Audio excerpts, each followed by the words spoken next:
In this episode of Von Armand DIY, I want to show you how I made my Across the Spider-Verse custom t-shirt. Get into it. These are materials I used. 3 simple materials to make this shirt. So the first thing I did was I actually just cut the logos out of red leather. Got the back logo here, cut it as close as I can. The front logo, to make it symmetrical, I just traced around the plate, traced in the half of the logo right there, because if I just trace only half and then I just fold it over and cut, then I have a symmetrical logo. So that's how I could make a perfectly symmetrical front logo, and then that's the same thing I actually did for the back logo. So there's both logos to just sew on, I guess, because that's how I put my logos on my shirts. Sometimes I could just cut them out and just sew them on. But before I do that, I want to add the stripes, like on the side. So just take my shirt that I'm going to use, get a size smaller because the stripes will add extra size. What I'm going to do, of course, is just cut up the sides pretty much. Just going to cut the shirt open on the sides.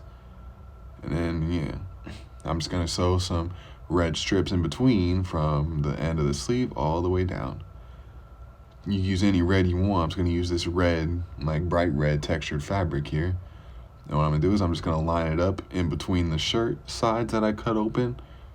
I'm going to line it up at the end, the sleeve seam, and the end of the sleeve.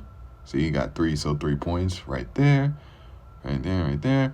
And I definitely noticed that the t-shirt fabric kind of rolls when I cut it open, which can mess it up. So you definitely got to make sure you hold it out as you're sewing along it. Just roll it back open as you're sewing along it. Try not to stretch it out. See, I got both sides, the front and the back. Got the strip in between there. Line it up all the way there. And like I said, definitely got to make sure the rolled t-shirt, you got to make sure you hold it open if you want it to come out neat.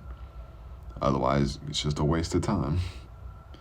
So yeah, you just got to roll it back open, sew down the sides, line it up perfectly so it's perfect length. And then if you do that all correctly, you definitely get a nice shirt with a red stripe in the side.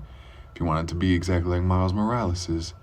And then the logos, I just trace around them on the shirt, mark it perfectly in the center on the chest for sure, so you don't put the logo wrong. Just trace around it, marking lines on the side so you can make sure it's perfectly in place. Otherwise, you could end up putting it wrong if you don't mark it. But yeah, if you just mark it and just sew it on, you should definitely have good logos put on too. And that's pretty much how I made this shirt. So here it is, my Miles Morales Across the Spider-Verse t-shirt. Made this for my little brother. See, got logos there. Got nice looking sides, red sides put in. Like I said, roll the fabric up, roll the shirt open if you want them to look nice. And then so yeah, that's my shirt. Thank you for watching.